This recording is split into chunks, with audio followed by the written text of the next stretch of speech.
د چیمپئن ټرافي حواله سره د پاکستان د اوپننګ حواله سره یو ډیر غټ خبر راغلی دی. د بابر اعظم په اوپننګ باندې ډیر زیات خلکو تنقید کولو.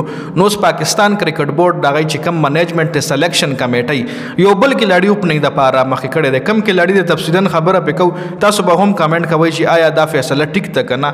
بابر اعظم له په ون ډاون پوزیشن باندې راتل پکار دی، اوپننګ پرې خودل پکار دی کنه. کمنټ به ضرور کوئ. جی پاکستان کرکټ بورډ سلیکشن کمیټي فیصله کړې ده چې فخر زمان سره مونږ عثمان خان اوپننګ ته وباسو.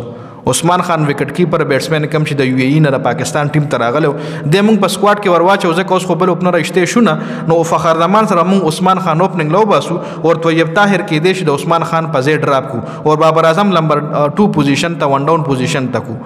یا یو خدا خبر راغله بل خبر فخر زمان سره د اوپننګ حواله سره د سعود شکیل هم راغله دي چې سعود شکیل به اوپننګ ته کو، فخر زمان به ون ډاون کو. سعود شکیل هم اوپننګ کول شي په ډومېسټک کې اوپننګ کړي دي. نو تاسو په خیال باندې فخر زمان سره بیسټ اوپنر عثمان خان کې دیشي اور کنا سعود شکیل کې دیشي. عثمان خان اوپننګ کې پی ایس ایل کې هم میچز ګټلي. خیر هغه T20 فارمیټ دا ون ډے فارمیټ دی. T20 او د ون ډے فارمیټ د ځمکې اسمان فرق کی.